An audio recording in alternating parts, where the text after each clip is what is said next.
जय श्री राम सभी को। आज का ये जो वीडियो है, इस वीडियो के माध्यम से मैं आपको ये बताना चाहता हूँ कि न्यास कैसे किया जाता है। न्यास बहुत इंपॉर्टेंट चीज़ है। जब भी आप जाप करने बैठते हैं तो न्यास करना ज़रूरी होता है। बट अगर हम बुक्स के हिसाब से या जो भी हमारी ट्रेडिशनल बुक्स है उनके हिसाब से देखें तो काफ़ी एक टफ प्रोसेस होता है न्यास करने का। लेकिन अगर एक सिंपल प्रोसेस को हम फॉलो करें तो वो हमारे लिए काफ़ी ज़्यादा बेटर होगा। तो जब भी आप जाप करने बैठे उससे पहले आपको न्यास करना, और न्यास में आपको जो हमेशा मंत्र यूज़ करना है वो अपना मंत्र ही यूज़ करना है, जिस भी मंत्र का आप जाप करेंगे बाद में। तो जिस मंत्र का, फॉर एग्जांपल हम ओम नमः शिवाय पकड़ लेते हैं कि आप ओम नमः शिवाय ओम का जप करने जा रहे हैं और आपको न्यास करना है। तो आपको सबसे पहले क्या करना है, न्यास करने से पहले ये समझ लेना है कि न्यास क्यों किया जाता है।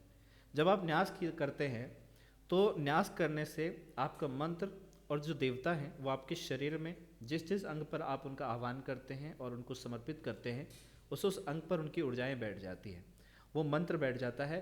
और ऐसा करने से आपका प्रोटेक्शन का एक लेयर ऐड हो जाता है।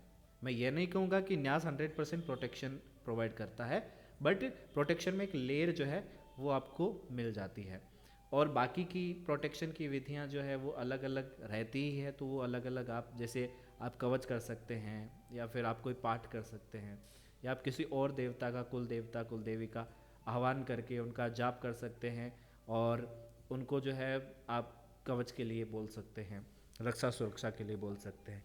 जिन देवताओं का आप, जिस देवता का आप जाप कर रहे हैं, फॉर एग्जांपल ओम नमः शिवाय ओम का कर रहे हैं तो आप भगवान शिव से भी रक्षा सुरक्षा मांग सकते हैं। तो वहाँ पे भी आपको प्रोटेक्शन मिल जाती है। तो आज का ये जो वीडियो है इसमें हम समझेंगे कि न्यास आपको किस तरीके से करना है। तो सबसे पहले आपको अपना मंत्र पकड़ना है कि आप मंत्र कौन सा चूज़ करेंगे। तो जो भी मंत्र का आप जाप कर रहे हैं उसी मंत्र से आपको क्या करना है, आपको न्यास करना है। फॉर एग्जाम्पल के लिए हम ओम नमः शिवाय ओम पकड़ते हैं तो सबसे पहले करन्यास किया जाता है। करन्यास करने के लिए अंगूठे से शुरू किया जाता है और यहाँ पे कनिष्ठिका पे ख़त्म किया जाता है। तो उसके लिए आपको क्या करना है कि ये जो हाथ है आपका, ये जो उंगली है, उंगली का जो टिप है ना, ये टिप आपको रखना है बॉटम में, अंगूठे के बॉटम में, दोनों हाथों के। और आपको करना है ओम नमः शिवाय ओम इस तरीके से। फिर हाथ आपकी उंगली को ऊपर तक ले जाना है, टिप तक लेके जाना है और वहाँ पे जाकर के आपको बोलना है अंगुष्ठाभ्याम समर्पयामि। ठीक है। उसके बाद में सेकेंड, जब आप उंगलियों पे आएंगे तो अब आपका अंगूठा जो है ना वो यहाँ पे बॉटम पे रहना शुरू कर देगा, हर उंगली पे, जिस भी उंगली का आप न्यास कर रहे होंगे। ये दोनों हाथों में साथ साथ प्रोसेस चलेगा। यहाँ से शुरू करना है ओम नमः शिवाय ओम तर्जनीभ्याम समर्पयामि, ओम नमः शिवाय ओम मध्यमिकाभ्याम समर्पयामि, ओम नमः शिवाय ओम अनामिकाभ्याम समर्पयामि, ओम नमः शिवाय ओम कनिष्ठिकाभ्याम समर्पयामि। उसके बाद में जिस तरीके से हम हाथ धोते हैं ना उस तरीके से आपको हाथों को इस प्रकार से करना है। और ये करने के साथ ही आपको बोलना है ओम नमः शिवाय ओम करतल कर पृष्ठभ्याम समर्पयामि। उसके बाद में आपको ब्रह्मरंध्र समर्पित करना है। तो उसके लिए आपको क्या करना है, राइट हैंड को नीचे रखना है, लेफ्ट हैंड को ऊपर की तरफ रखना है, इस तरीके से करना है। और ऐसे करके अपने ब्रह्मरंध्र पर हाथ रख करके, क्राउन चक्रा पे हाथ रख करके आपको बोलना है ओम नमः शिवाय ओम ब्रह्मरंध्रम समर्पयामि। उसके बाद में मस्तक समर्पित करना है तो आपको ये करना है और मंत्र बोलते हुए मस्तकम समर्पयामि, फिर नेत्रम समर्पयामि, फिर कर्णम समर्पयामि, फिर नासिकाम समर्पयामि, फिर वक्कम समर्पयामि, फिर कंठम समर्पयामि, फिर हृदय पर हाथ रखते हुए हृदयम समर्पयामि, नाभि पे हाथ रखते हुए नाभि कमलम समर्पयामि और कमर पे हाथ रखते हुए कमरम समर्पयामि। उसके बाद में अंतिम चरण आता है जहाँ पे आपको अपने पैरों पे हाथ फेरते हुए आपको करना है चरणम समर्पयामि। उसके बाद फिर संपूर्ण शरीरम आपको समर्पयामि करना है। तो ओम नमः शिवाय ओम संपूर्ण शरीरम समर्पयामि, इस प्रकार से आपको करना है। उसके बाद में आपको फिर अपना ऑरा लॉक करना होता है। तो उसके लिए क्या प्रोसेस करना है, जो मैंने सीखा मैं आपको वो बता रहा हूँ। तो आपको क्या करना है कि ये जो दोनों हाथ हैं आपको इस प्रकार से करके पीछे की तरफ आपको जोड़ने हैं। पीछे की तरफ आप टच करेंगे और अपना मंत्र बोलते हुए इन हाथों को आगे की तरफ ला करके इस तरीके से आगे जोड़ देंगे।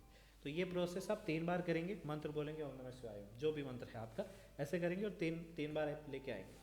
फिर उसके बाद में लेफ्ट हैंड की हथेली पे राइट हैंड की फर्स्ट और सेकंड फिंगर से 2 उंगलियों से आप 2 बार मारेंगे और उसके बाद में आपका न्यास कंप्लीट हो जाएगा, आपका ऑरा लॉक भी हो जाएगा और आप जाप कर सकते हैं। अच्छा, मैं ये बता देता हूँ कि जब आप ऐसा करते हैं, यानी कि जब आप ऐसा करके 3 बार ऐसा करते हैं और फिर जब 2 बार आप मारते हैं तो सूक्ष्म जगत में किस प्रकार आपके ऑरा के ऊपर कवच बनता है या किस प्रकार से ऑरा लॉक होता है, जो मैंने अपनी दृष्टि के माध्यम से देखा मैं वो आपको बता रहा हूँ। तो जब आप ऐसा करते हैं यानी 3 बार करते हैं तो आपके पूरे शरीर के 3 हिस्से होते हैं, 3 हिस्सों में जैसे एक आपका कमर से लेकर के पैरों तक एक एक ना घेरा बनता है दोनों तरफ से, ठीक है, जो कि सामने से खुला होता है, पीछे से भी खुला होता है, बट दोनों तरफ से एक घेरा बनता है।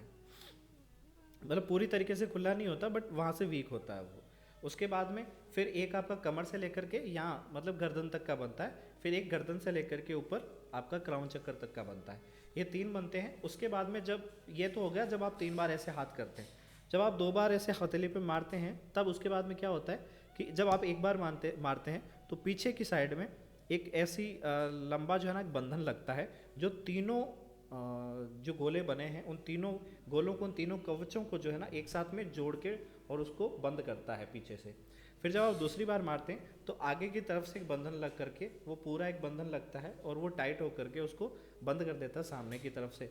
तो सामने की तरफ से पीछे की तरफ से बंद करके और उन तीनों हिस्सों को चिपका करके एक पूरे कवच का निर्माण किया जाता है जब आप इस तरीके से करते हैं। तो ये एक वाइट कलर का कवच बनता है। तो आपके केस में हो सकता है कलर अलग हो बट बनेगा लगभग ऐसा ही।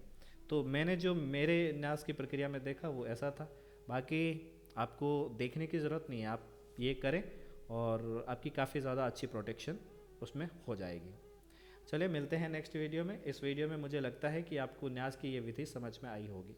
अगर आप अपनी थर्ड आई एक्टिवेट करना चाहते हैं, अगर आप अपना स्पिरिचुअल अवेकनिंग करना चाहते हैं तो आप हमारी मेडिटेशन क्लासेस ज्वाइन कर सकते हैं। साथ ही हमारी एक और भी प्रोग्राम्स चलते हैं जिनकी जानकारी आप आकर के व्हाट्सएप के माध्यम से ले सकते हैं। नीचे नंबर दिया गया है, डिस्क्रिप्शन में आपको व्हाट्सएप नंबर मिल जाएगा। आप कॉन्टैक्ट करके हमारी क्लासेस ज्वाइन कर सकते हैं, अपनी थर्ड आई को एक्टिवेट कर सकते हैं। जय सिया राम।